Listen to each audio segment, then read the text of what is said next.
Bienvenidos a esta historia sobre uno de los casos más perturbadores jamás registrados en el interior de Guanajuato. Antes de comenzar, los invito a dejar un comentario sobre desde dónde están viendo esto y la hora exacta en que escucharon esta historia.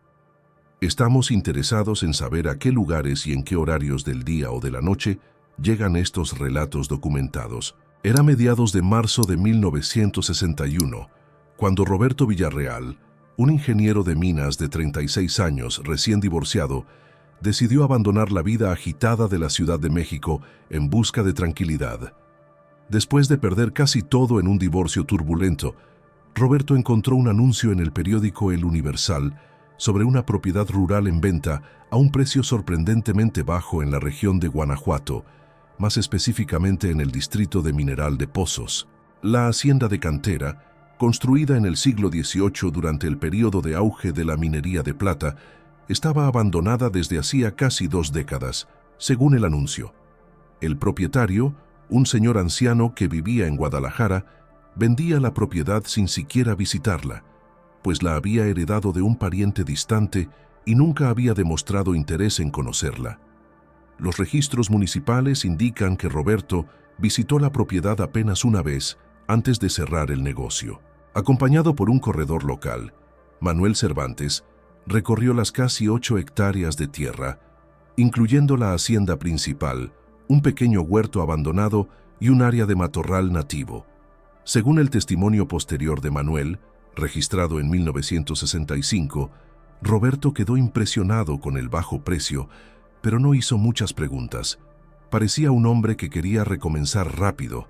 ¿Sabe? De esos que no hacen muchas preguntas. Los documentos de la transacción fueron firmados 3 días después, el 18 de marzo de 1961, en la notaría de Guanajuato. Manuel Cervantes, en su testimonio completo, mencionó un detalle que en ese momento pareció insignificante, pero que más tarde sería considerado crucial por los investigadores. Durante la visita, cuando llegamos a la parte trasera de la hacienda, donde había un patio amplio de tierra compactada, el señor Villarreal comentó sobre cómo el suelo parecía irregular, con pequeñas depresiones en ciertos puntos. Le expliqué que era común en regiones de minería antigua, donde túneles abandonados a veces cedían con el tiempo. Él pareció intrigado y preguntó si había registros de minas en la propiedad. Respondí que no oficialmente, pero que toda aquella región había sido intensamente explotada en el siglo XVIII y que muchas excavaciones no fueron documentadas. Lo que más tarde llamaría la atención de los investigadores fue la cláusula inusual en el contrato de compraventa. El comprador está consciente de que la propiedad posee áreas no mapeadas y asume total responsabilidad por cualesquiera descubrimientos o accidentes ocurridos en el perímetro adquirido. Una frase extrañamente específica para un contrato inmobiliario estándar.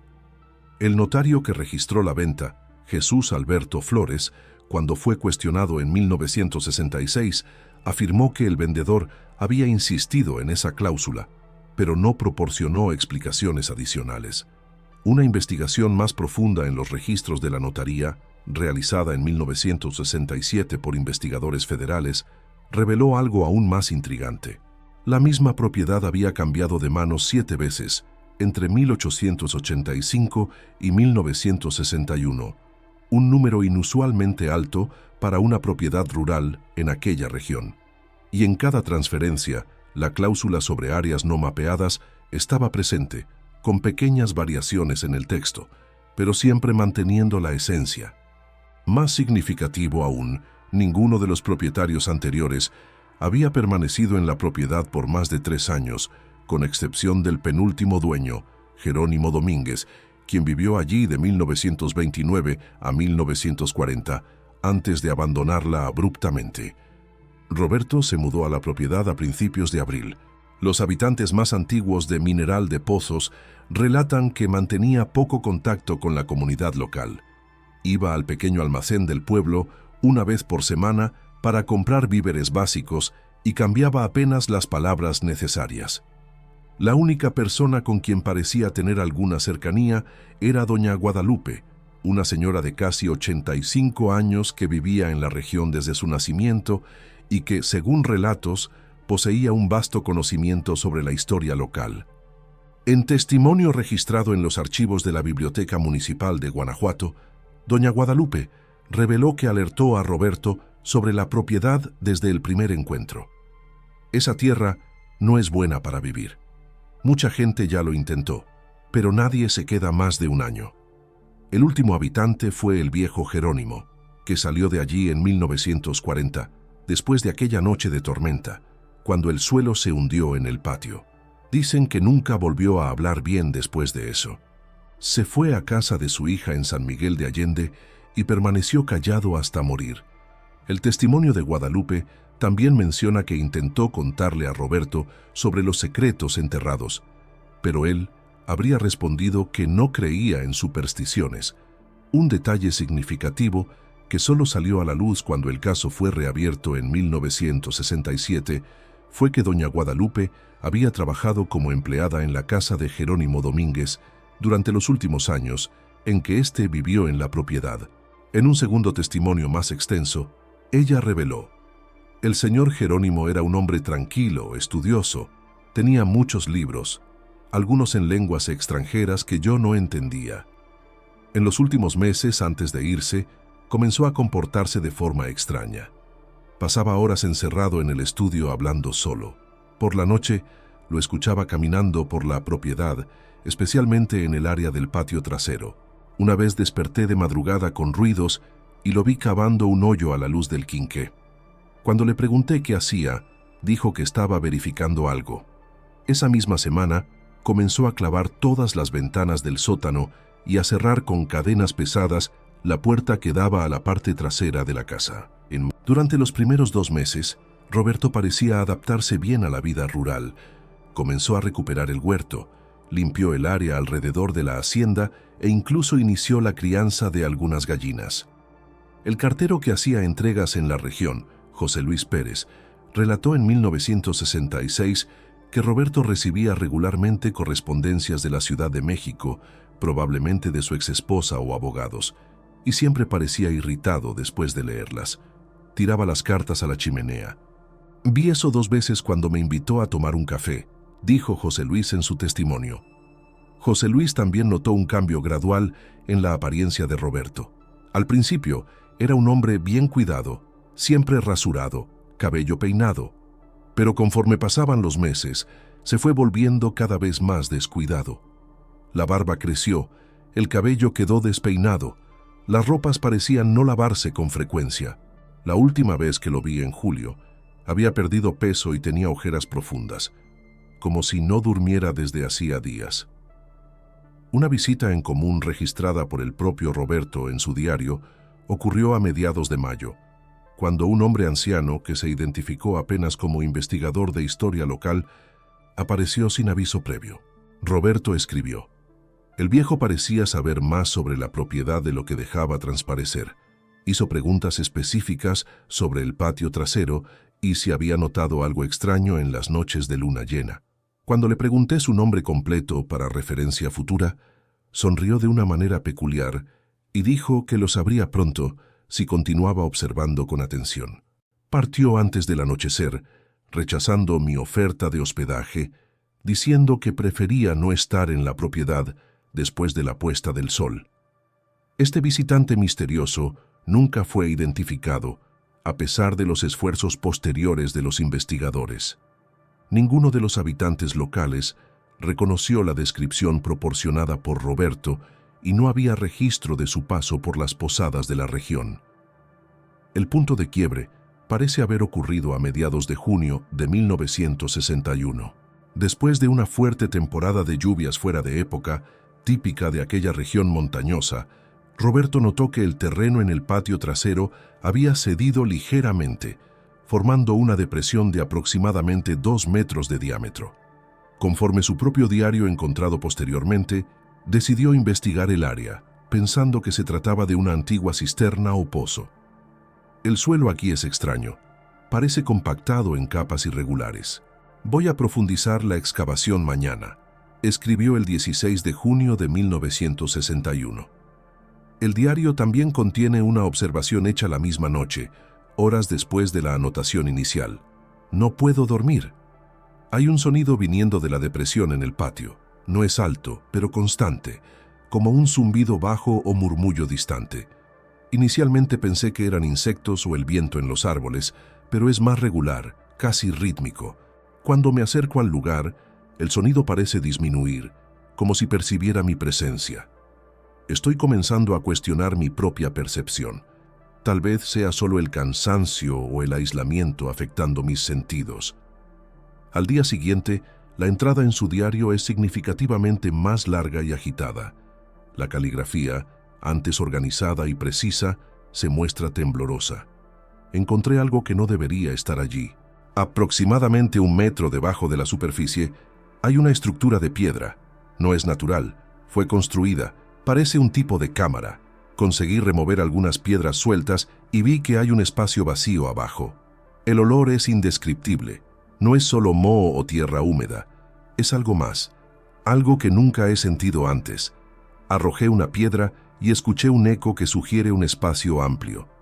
No tengo equipo adecuado para continuar, pero mañana iré a Guanajuato a comprar lo necesario.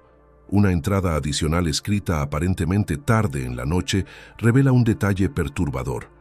El sonido es más fuerte ahora, no solo viniendo de la excavación, sino que parece hacer eco por toda la casa, especialmente de noche. Es como si las paredes amplificaran algo que siempre estuvo presente, pero que no podía percibir antes. Intenté grabar con la pequeña grabadora que traje de la Ciudad de México, pero la cinta solo registra estática cuando se aproxima a las paredes. Está siendo más difícil dormir. Siento como si estuviera siendo observado constantemente. Los registros de la ferretería Morales e Hijos en Guanajuato confirman que el 18 de junio Roberto compró una pala, pico, cuerda resistente, 2 linternas grandes, varios rollos de película fotográfica y una cámara Rolleiflex usada. El propietario de la tienda, Sebastián Morales, lo recordó como un hombre con ojeras profundas, hablando rápido, casi atropellando las palabras, y que olía como si no se bañara desde hacía días. Sebastián agregó un detalle que solo fue considerado relevante años después. Mientras reunía los equipos, murmuraba algo sobre confirmar las marcaciones y verificar la secuencia. Cuando le pregunté si estaba planeando algún tipo de excavación arqueológica, ya que la región es conocida por sus sitios históricos, me miró de una forma extraña y dijo: «No es una excavación común. Ellos me están llamando». Pensé que era solo un excéntrico, como muchos que se mudan al interior en busca de aislamiento. En el diario, las anotaciones de los días siguientes revelan una creciente obsesión. Roberto excavó más profundo y, conforme relató, encontró un pasaje que llevaba a un sistema de túneles bajo la propiedad. No son minas de plata abandonadas, como pensé inicialmente. La estructura es diferente. Hay cámaras laterales y marcaciones en las paredes, símbolos que no reconozco, pero que parecen haber sido hechos intencionalmente. El 21 de junio describe haber avanzado aproximadamente 20 metros en el túnel principal, encontrando la primera sala. Lo que vi hoy va más allá de la comprensión. La cámara tiene aproximadamente 5 metros de diámetro. Las paredes están revestidas con un tipo de argamasa oscura que no reconozco, pero lo que me perturbó fueron los nichos en las paredes. 13 nichos semicirculares distribuidos uniformemente alrededor de la sala. En cada nicho encontré restos humanos. No son sepulturas comunes. Los huesos fueron reorganizados en patrones específicos. Cráneos en el centro, huesos largos formando una especie de marco. Y en cada conjunto, un objeto diferente: anillos, medallas, pequeños frascos de vidrio conteniendo algo que no puedo identificar. Fotografié todo. Las paredes entre los nichos están cubiertas por inscripciones. No es español ni latín. Tal vez sea muy antiguo o algún código. Necesito encontrar a alguien que pueda ayudar a descifrar esto, pero no sé si debo compartir este descubrimiento todavía. Una adición perturbadora en esta entrada. Lo más extraño es que mientras examinaba los nichos, sentí como si estuviera siendo observado. no solo por los restos, lo cual ya sería perturbador suficiente, sino por algo más, algo presente pero invisible. El aire en la cámara es pesado y parece vibrar sutilmente, como si estuviera cargado de electricidad estática. Mis linternas parecen más débiles aquí abajo y las baterías se descargan con una rapidez anormal. Tuve que regresar a la superficie cuando la segunda linterna comenzó a fallar. Al salir del túnel, noté algo que había ignorado en el descenso: marcas de manos recientes en la pared de tierra. Algunas parecían pequeñas, como de personas de baja estatura. Otras eran más grandes que manos humanas normales, con dedos inusualmente largos. No creo que sea resultado de erosión natural o raíces. Parecen impresiones deliberadas.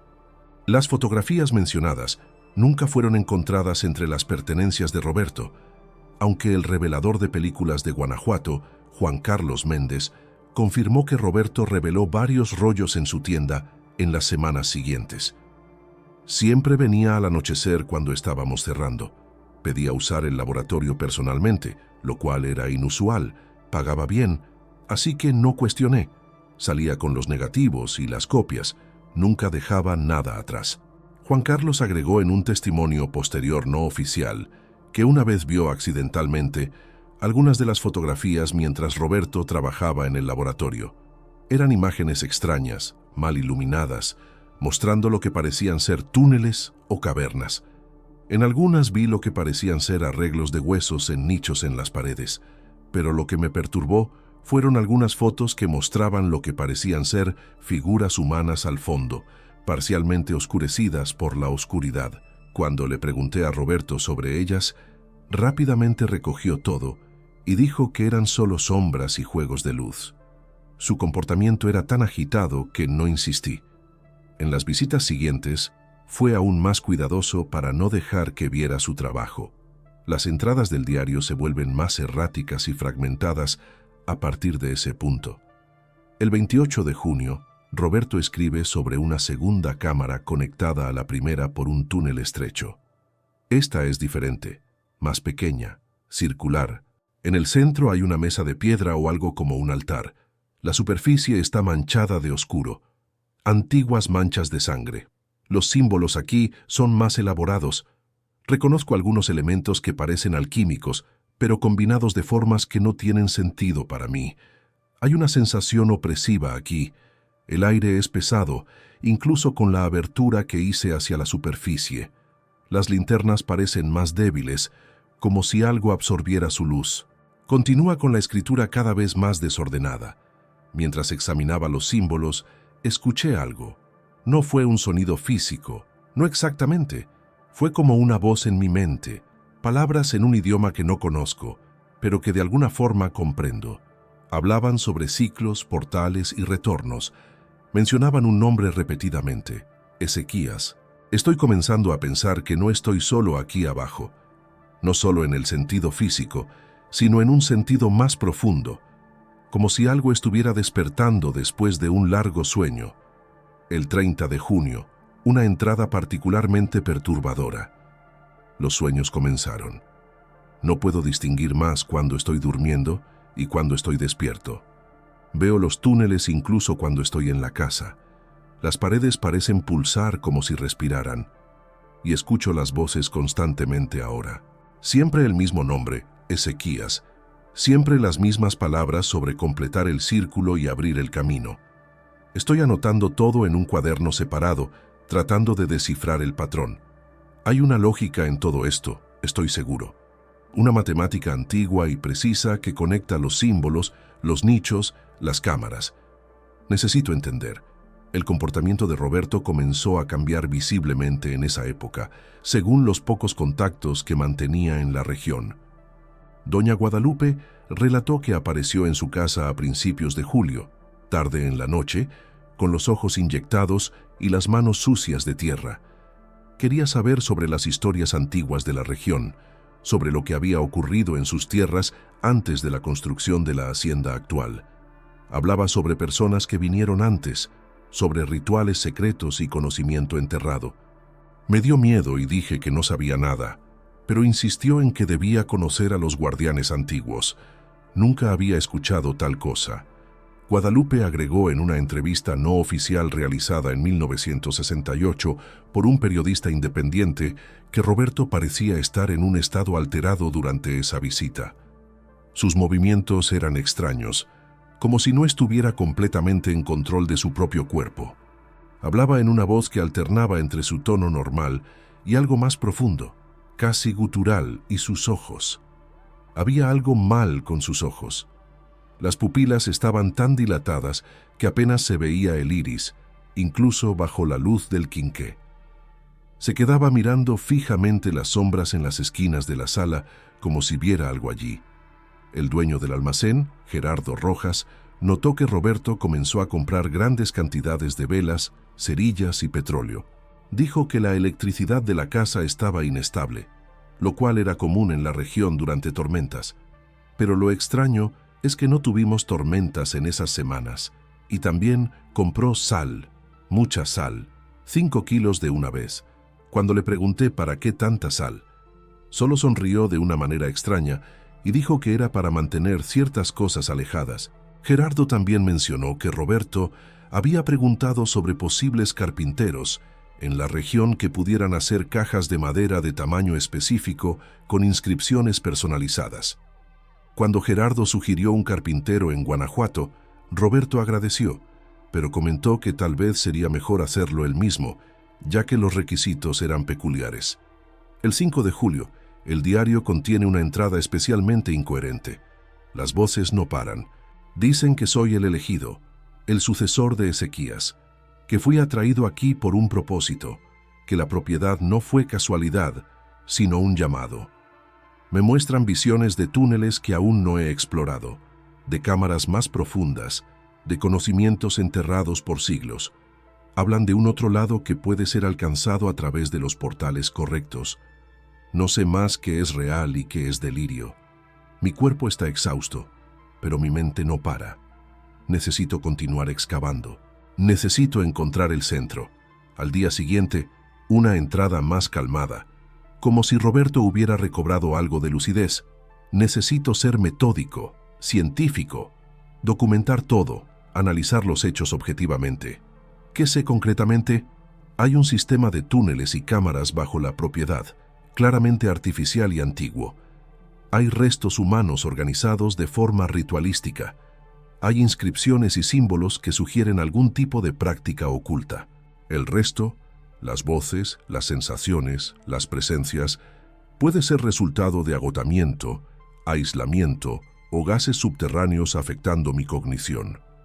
Tal vez debería buscar ayuda, pero temo que el descubrimiento sea confiscado por autoridades. Necesito entender más antes de compartir. El 12 de julio, Roberto hizo una visita inesperada a la notaría de Guanajuato, solicitando todos los documentos históricos disponibles sobre su propiedad. El funcionario que lo atendió recordó que estaba visiblemente agitado, hablando rápidamente y haciendo anotaciones constantes en un cuaderno pequeño, diferente del diario principal que fue encontrado posteriormente. Los registros que Roberto consultó se remontaban al inicio del siglo XIX y mostraban que la tierra había pertenecido inicialmente a un cierto hacendado Augusto Flores Campos, un minero que había hecho fortuna en las minas de la región. El funcionario de la notaría, Luis Fernando Méndez, proporcionó más detalles en su testimonio de 1966. El señor Villarreal tenía una apariencia enfermiza, muy delgado, ojeras profundas, manos temblorosas, pero sus ojos estaban intensamente enfocados, casi febriles. Solicitó todos los documentos relacionados con la propiedad, especialmente planos, mapas y cualquier mención a estructuras subterráneas.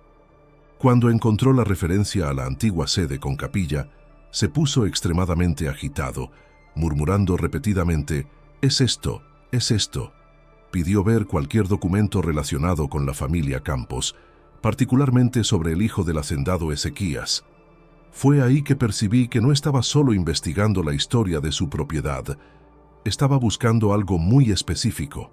Lo que Roberto aparentemente descubrió en esa visita y que lo dejó profundamente perturbado fue que la hacienda no era la construcción original de la propiedad.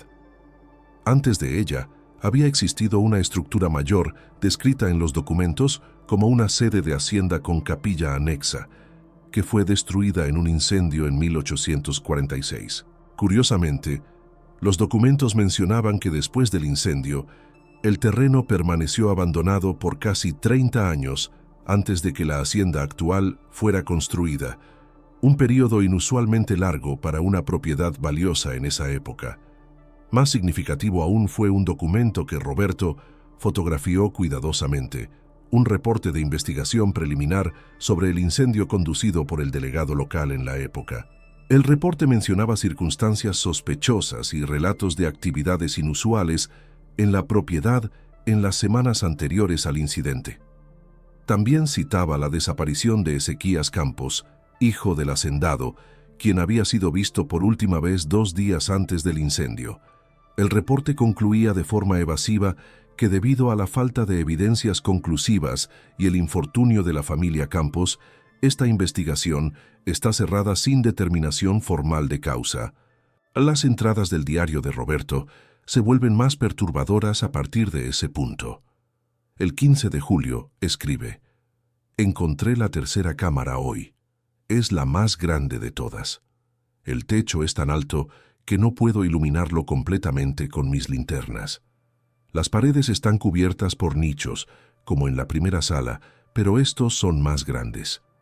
Conté 36. Solo 13 contienen arreglos de huesos. Los otros están vacíos, como si aguardaran nuevos ocupantes. En el centro de la sala hay una estructura compleja, una especie de pozo circular pero seco. En los bordes, inscripciones en una escritura que ahora comienzo a reconocer vagamente. No puedo leer, pero siento que entiendo.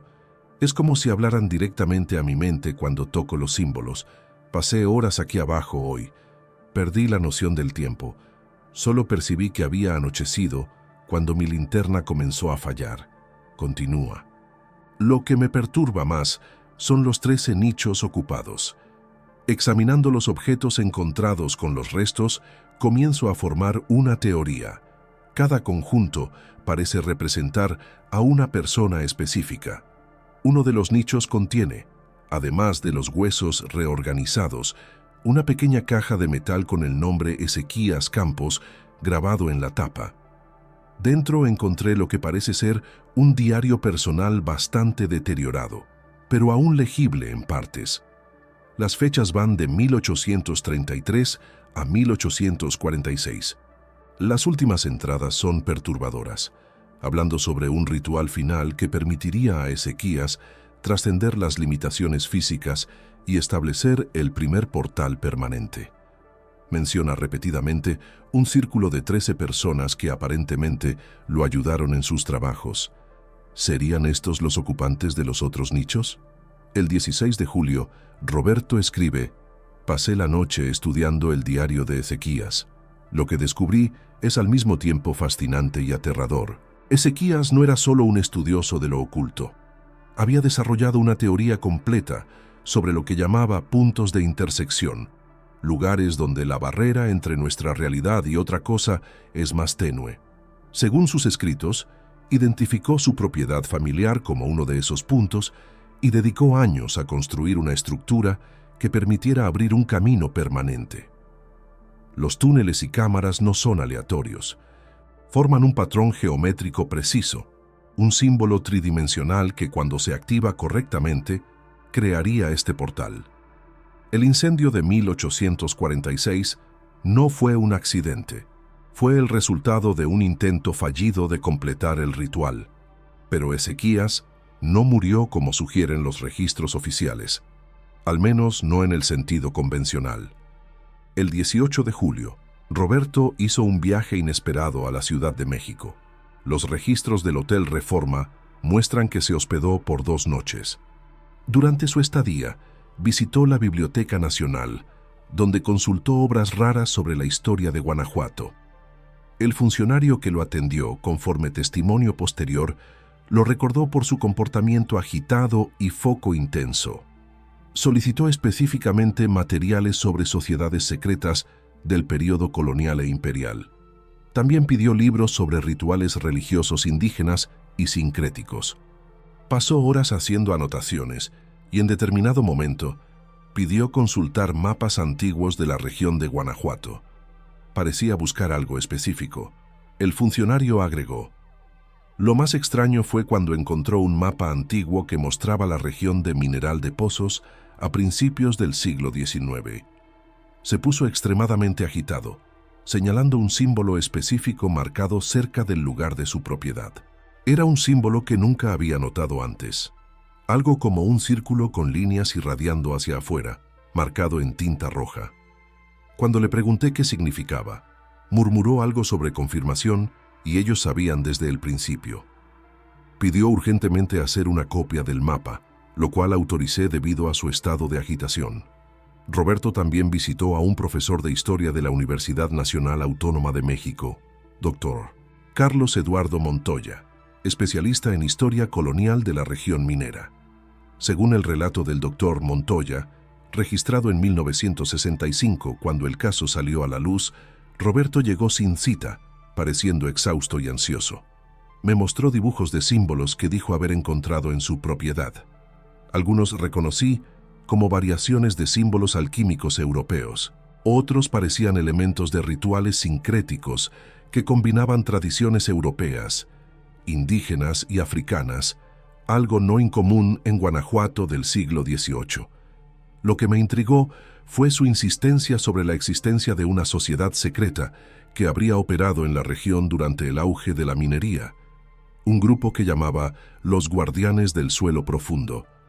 Nunca encontré ninguna referencia histórica a tal organización. El profesor relató aún que Roberto mencionó repetidamente un nombre específico: Ezequías Campos, supuestamente nieto del hacendado Augusto y, según Roberto, el verdadero responsable del sistema de túneles y cámaras.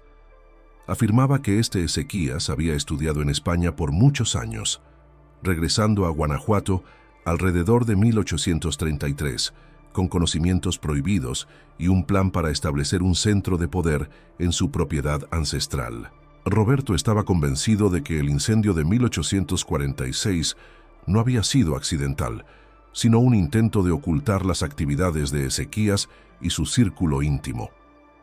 El doctor Montoya agregó un detalle que omitió en su testimonio oficial. Lo que me perturbó realmente no fueron las teorías sobre sociedades secretas o rituales ocultos que podrían ser fácilmente atribuidas a un entusiasmo excesivo por historia esotérica. Fue el comportamiento físico del señor Villarreal durante nuestra conversación. En varios momentos pareció cambiar su postura, su voz, hasta la expresión facial. Era como si otra persona estuviera brevemente tomando control. En un momento particularmente perturbador, cuando discutíamos los símbolos que había encontrado, su voz cambió completamente de timbre, volviéndose más profunda, y recitó una frase en un idioma que no reconocí. Cuando le pregunté qué había dicho, pareció confuso, como si no estuviera consciente de haber hablado. Cuando el profesor cuestionó las fuentes de esas informaciones, Roberto se habría puesto evasivo, mencionando documentos encontrados en la propiedad y comunicación directa, sin especificar qué significaba eso. El doctor Montoya concluyó la entrevista sugiriendo que Roberto buscara ayuda médica, pues parecía estar sufriendo de agotamiento y posiblemente algún tipo de delirio. Al regresar a Mineral de Pozos, Roberto paró en el almacén de Gerardo Rojas nuevamente, esta vez comprando más suministros de lo habitual, alimentos no perecederos, más petróleo, velas, cuerdas nuevas y extrañamente varias botellas de mezcal. Dijo que estaba esperando visitantes y que necesitaba estar preparado para una larga estadía, relató Gerardo posteriormente.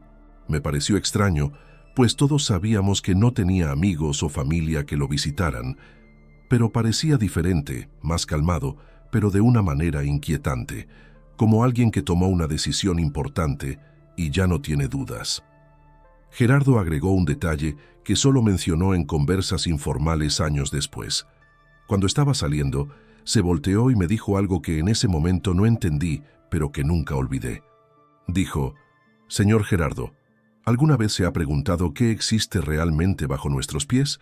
No solo tierra y piedra, sino algo más antiguo, algo que espera. Ellos siempre estuvieron ahí observando, aguardando el momento correcto, y ahora encontraron su camino de regreso. Entonces sonrió de una manera que me causó escalofríos y salió. Fue la última vez que lo vi. Las últimas entradas en el diario de Roberto, fechadas del 22 al 26 de julio, son extremadamente perturbadoras y fragmentadas, sugiriendo un estado mental cada vez más deteriorado. Las voces están más claras ahora, no son alucinaciones como pensé inicialmente. Ellos están realmente aquí en las paredes, en el aire, en el suelo, los guardianes. Ezequías fue solo el primero en escucharlos, pero no el último. Aguardaron pacientemente por alguien receptivo, alguien como yo. El 24 de julio, escribe: encontré el manuscrito de Ezequías hoy, escondido en una cavidad en la tercera cámara. Está en español arcaico, pero legible. Describe el ritual en detalles, los preparativos necesarios, las palabras a ser pronunciadas, los sacrificios requeridos. No sangre humana como temí, sino algo más sutil, una ofrenda de vida. Esta entrada continúa con detalles más específicos. El ritual requiere 13 puntos de foco, representando los 13 originales. El círculo central, el pozo seco, es donde el pasaje se abrirá. Las inscripciones deben ser activadas en una secuencia específica, siguiendo el movimiento de las estrellas en la noche del ritual. Ezequías falló porque lo intentó solo, sin los 13, pero encontré una alternativa. Las voces me mostraron: puedo usar los objetos de los nichos, las pertenencias de los originales. Contienen esencia suficiente. Y para el componente final, para completar el círculo, me tengo a mí mismo. La voz de Ezequías es la más clara ahora. Dice que estuvo esperando por alguien como yo, alguien que pudiera terminar lo que él comenzó, alguien que no temiera lo desconocido. El 25 de julio, la penúltima entrada, Roberto escribe con una caligrafía casi irreconocible: preparaciones completas. Los símbolos están inscritos en todos los puntos necesarios, los objetos posicionados. El círculo está casi completo. Puedo sentir la tensión en el aire, como electricidad antes de una tormenta. Las voces son constantes ahora. Un coro que no me deja dormir. Me muestran visiones de lo que está más allá. Un lugar de conocimiento infinito, de poder incomprensible. Ezequías dice que seré transformado, no destruido, que me convertiré en parte de algo mayor. No siento miedo, solo anticipación. Mañana por la noche, cuando la luna esté en el punto correcto, iniciaré la secuencia final.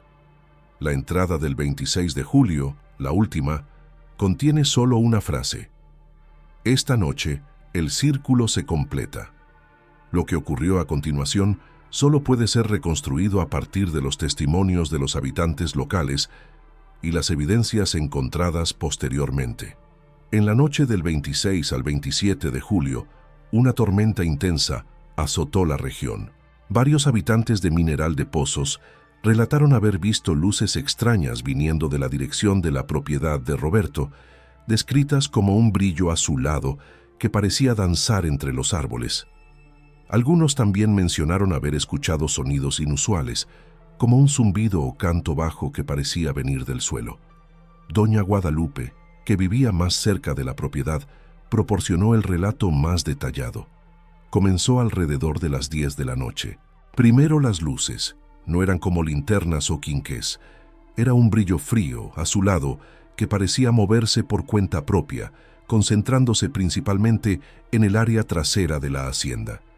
Después vino el sonido, un tipo de cántico, pero no en ninguna lengua que conociera. Grave, rítmico, como si varias voces estuvieran sincronizadas, y luego, más tarde, cuando la tormenta estaba en su apogeo, escuchamos un grito, un único grito largo que no parecía totalmente humano. Fue cuando los perros de la región comenzaron a aullar todos juntos y no pararon por horas. Alrededor de las 2 de la madrugada, los relatos convergen hacia lo que fue descrito como un destello intenso, casi como un relámpago.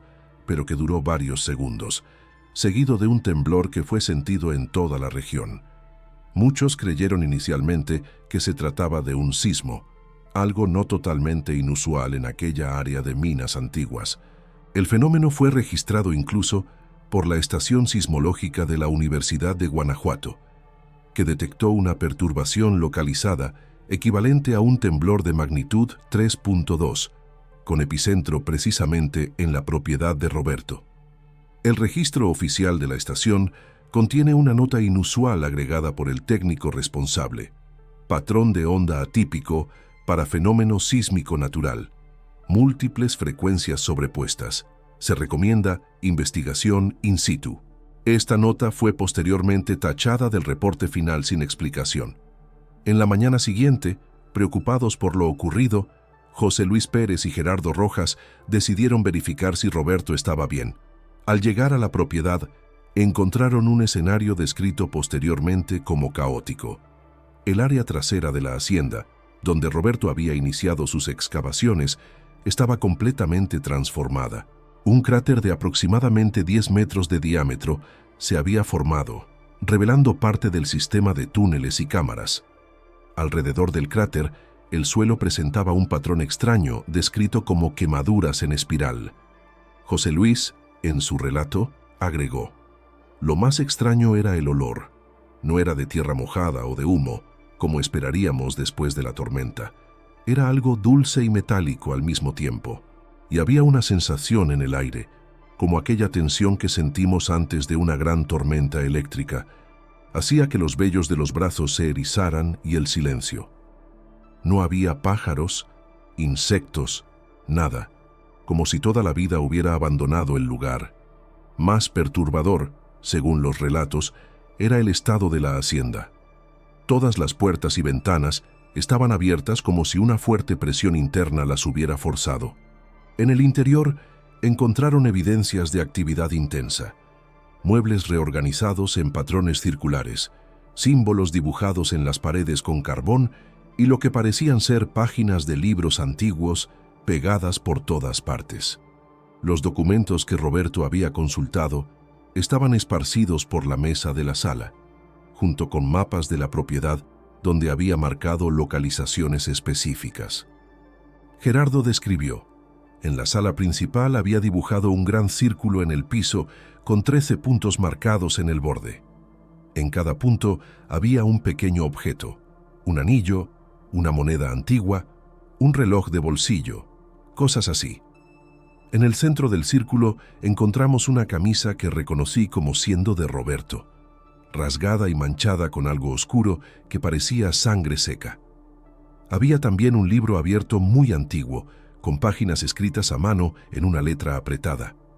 No pude leer, pues muchas palabras parecían estar en otro idioma. No había, sin embargo, ninguna señal de Roberto Villarreal. La policía de Guanajuato fue llamada e inició búsquedas en la propiedad y alrededores. El reporte oficial, fechado el 31 de julio de 1961, concluyó que Roberto probablemente cayó en uno de los túneles durante la tormenta, posiblemente después de un deslizamiento causado por las fuertes lluvias. Las búsquedas en los túneles accesibles no encontraron su cuerpo, pero los investigadores notaron que el sistema era extenso y parcialmente colapsado, haciendo imposible una verificación completa sin equipo especializado. El delegado responsable de la investigación inicial, Antonio Carlos Vega, comentó en sus anotaciones personales encontradas después de su retiro: hay algo profundamente mal con este caso.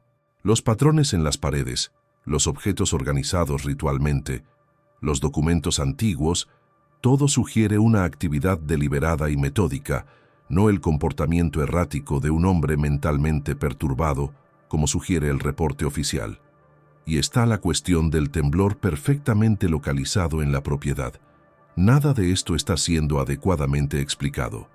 Tengo la impresión de que hay instrucciones superiores para cerrar el caso rápidamente y con el mínimo de alarde.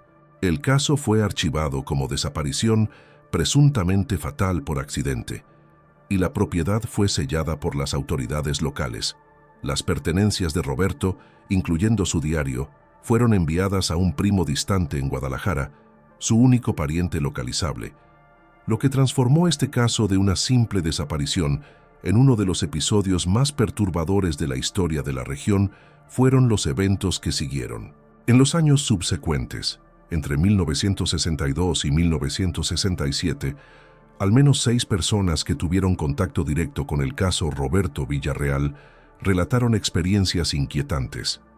El cartero José Luis Pérez comenzó a sufrir de insomnio severo, afirmando oír voces llamando desde el suelo siempre que se aproximaba a la propiedad abandonada. El profesor Carlos Eduardo Montoya desarrolló una obsesión por el caso, dedicando sus últimos años de vida a investigar sociedades secretas del período colonial, hasta ser encontrado en su oficina en 1965, aparentemente víctima de un ataque cardíaco, rodeado por dibujos de los mismos símbolos que Roberto le había mostrado. Doña Guadalupe, que había alertado a Roberto sobre la propiedad, relató visiones cada vez más frecuentes de figuras pálidas caminando de noche cerca de la antigua hacienda. En 1964 se mudó abruptamente para vivir con parientes en Querétaro, rehusándose a explicar los motivos, solo repitiendo que ellos encontraron un camino y ahora están regresando. Juan Carlos Méndez, el revelador de películas, desarrolló una condición dermatológica inexplicable en las manos que habían procesado las fotografías de Roberto. La condición, caracterizada por una pigmentación oscura que formaba patrones semejantes a símbolos, fue documentada por médicos locales que no consiguieron establecer una causa o tratamiento eficaz. En 1966, un grupo de investigadores de la Universidad de Guanajuato obtuvo permiso para examinar la propiedad como parte de un estudio geológico. Su reporte, que fue clasificado y archivado poco después de ser entregado, mencionaba anomalías en la composición del suelo y estructuras artificiales de origen indeterminado en las capas más profundas. Curiosamente, 2 de los investigadores solicitaron alejamiento del proyecto después de la primera semana de trabajo, citando razones de salud no especificadas. Uno de los investigadores, Dr. Roberto Campos, sin relación con la familia del antiguo propietario, años más tarde en una entrevista no oficial reveló: "Lo que encontramos no puede ser explicado por geología convencional. Los túneles y cámaras habían sido construidos con una precisión matemática impresionante, formando un patrón geométrico complejo que solo es perceptible cuando se mapea en 3 dimensiones.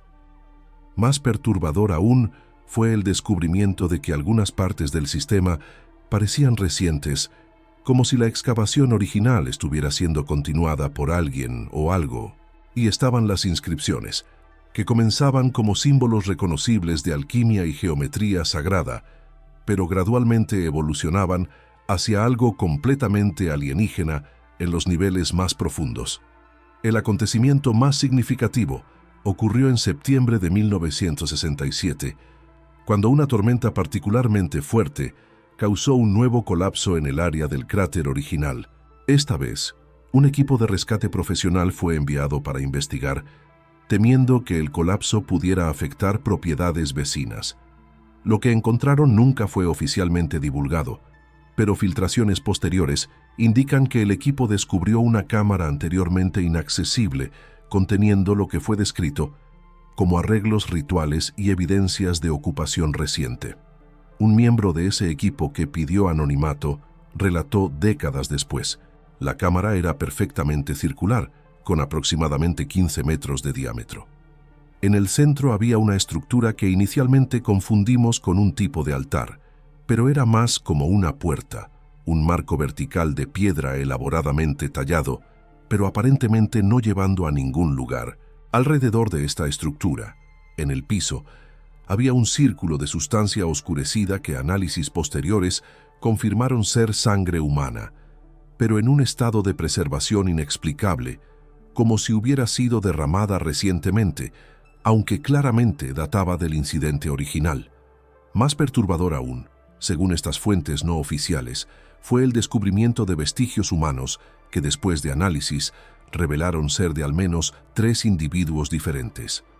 Uno de ellos fue posteriormente identificado a través de registros dentales como siendo Roberto Villarreal. Los otros dos nunca fueron identificados, pero análisis sugieren que habrían muerto décadas antes de Roberto, posiblemente en la década de 1930.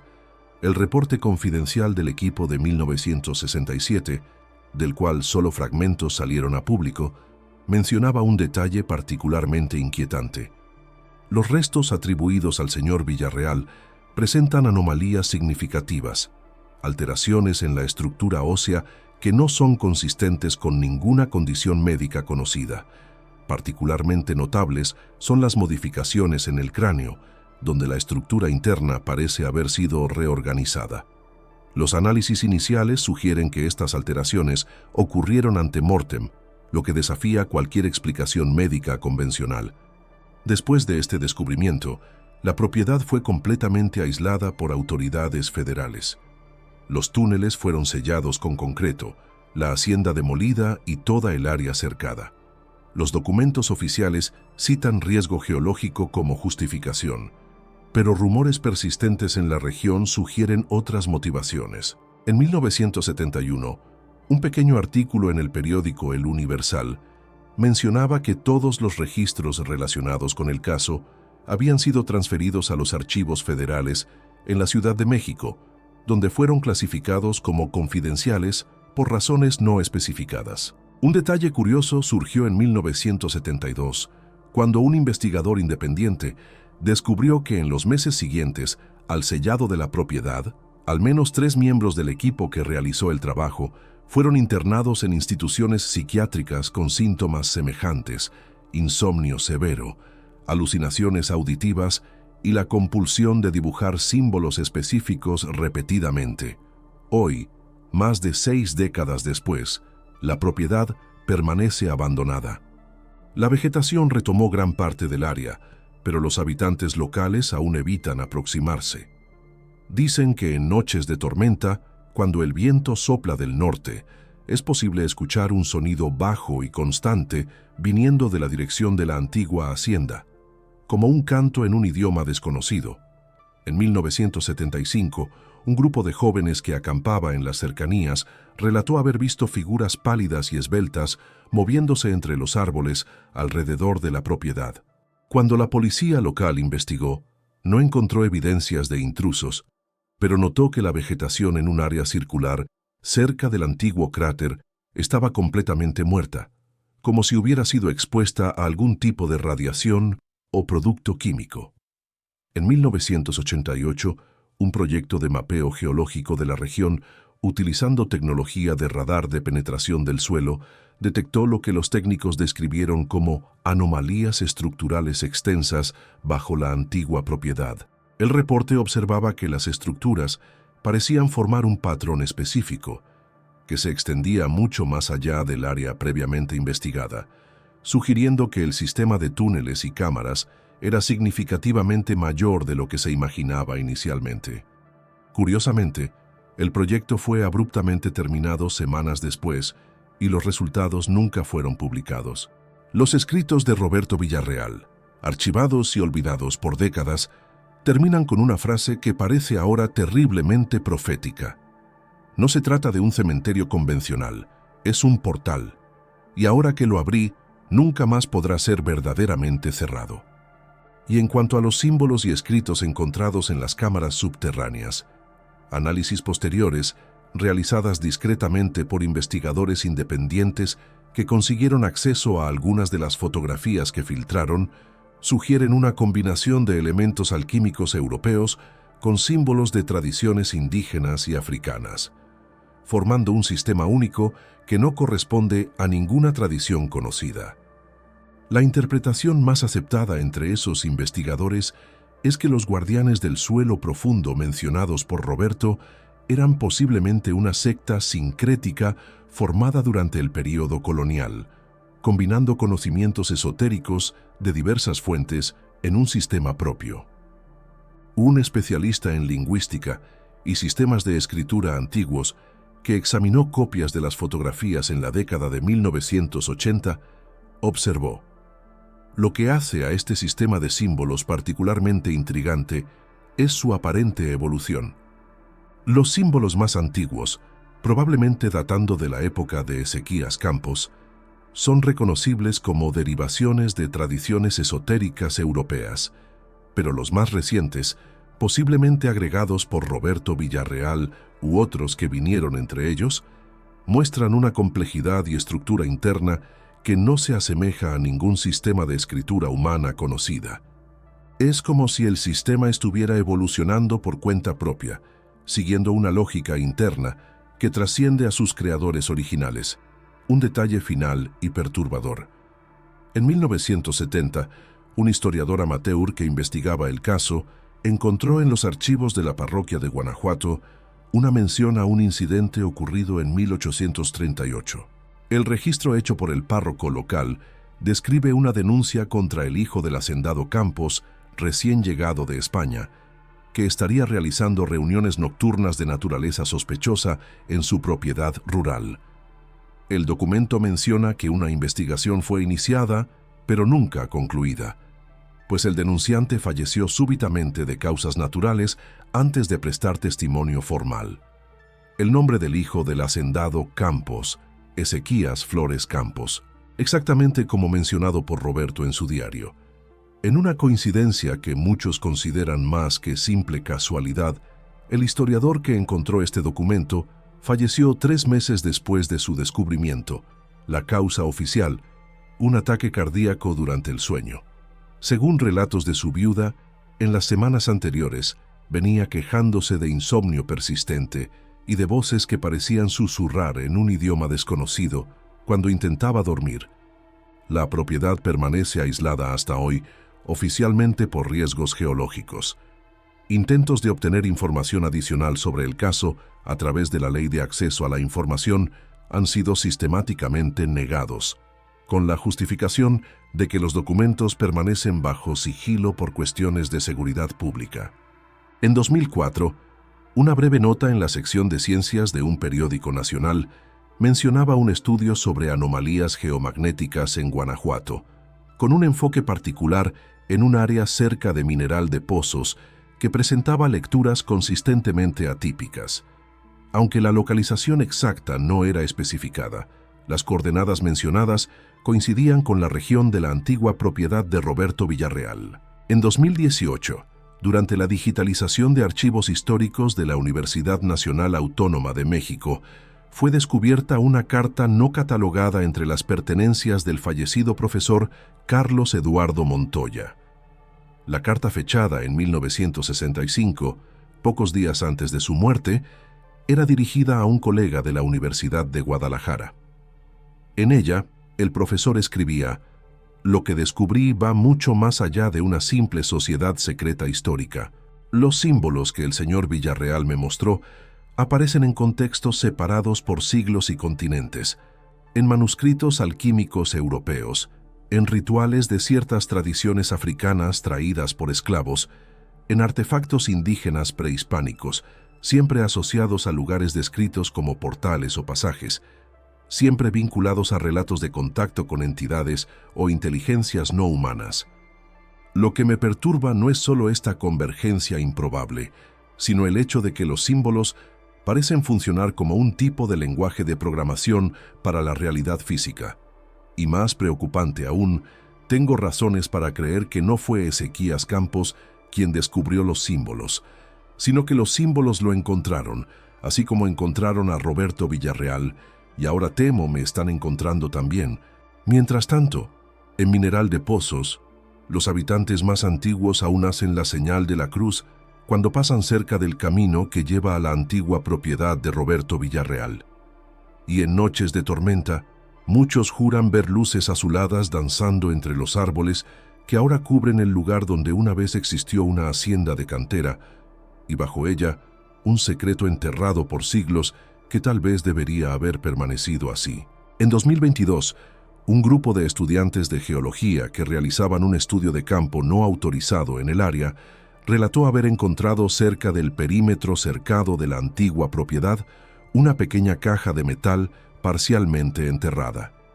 Dentro Había solo un pedazo de papel amarillento con una frase escrita a mano. El círculo siempre se completa. Ezequías, Roberto. ¿Quién será el siguiente? La caligrafía no correspondía a la de Roberto Villarreal, conforme registrada en su diario. Los estudiantes relataron que en las semanas siguientes al descubrimiento, todos experimentaron el mismo sueño recurrente.